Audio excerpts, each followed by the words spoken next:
मंडळी सोलापुरात जीएसटी संदर्भातला एक असा किस्सा घडलाय जो ऐकून तुम्हीही चक्रावून जाल। सोलापुरातील एका वकिलाने थेट बनावट कंपन्या तयार करून ग्राहकांना माल न देता नुसती बिले देऊन सरकारला 100 कोटीच्या आसपासचा चुना लावलाय। यात या वकिलाने 30 पेक्षाही जास्त बनावट कंपन्या बनवल्या होत्या, ज्याचा जीएसटी आणि एकूण रक्कम त्याने खोट्या बिलाच्या मार्फत बुडवलेली आहे। यामुळे सरकारचं तर नुकसान झालेलंच आहे, मात्र या सोलापुरातील वकिलाने हे केलेले कृत्य सरकारसह अनेकांना कोड्यात टाकणार सुद्धा आहे। कसं केलं त्यानं हे सगळं? कशी बिलं बनवून तो माल न देताच बिल द्यायचा आणि सरकारला कसं सगळं समजलं की तो हे सगळं करत आहे? कर चुकवल्यावर किती शिक्षा होते सगळं जाणून घेणार आहोत। त्यासाठी व्हिडिओ हा शेवटपर्यंत नक्की पहा। नमस्कार, मी विकी आणि तुम्ही पाहताय विशेष भारी। मंडळी, सोलापूरच्या साजिद अहमद शेख या जीएसटीचे बनावट रॅकेट चालवणाऱ्या या वकिलाला कोल्हापूरच्या केंद्रीय जीएसटी गुप्तचर यंत्रणेने धडक कारवाई करून अटक केली आहे। यानंतर त्याला कोल्हापुरातील कळंबा कारागृहात नेण्यात आले।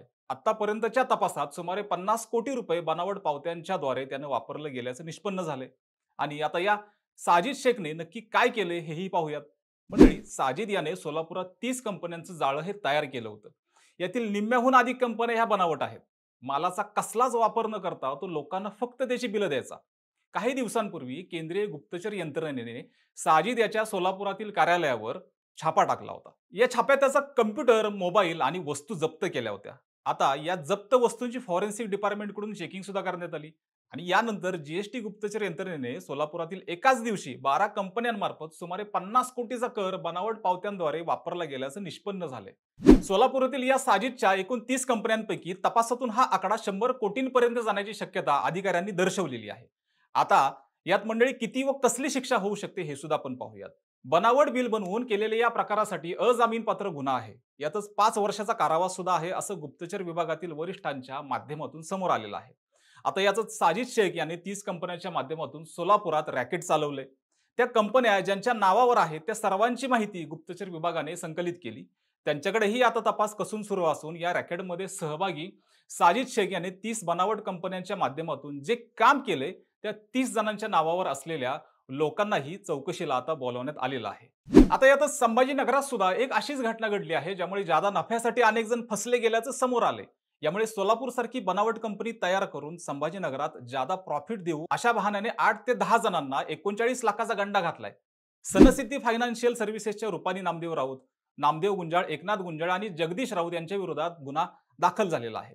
प्रसन्न विजयकुमार पाठक यांच्या ओळखीचे महाजन यांनी समग्र सनसिद्धी फायनान्स बद्दल माहिती देत गुंतवणूक केल्यास त्यात चांगला नफा मिळेल असं सांगत रुपाली राऊत यांच्याबद्दल माहिती दिली।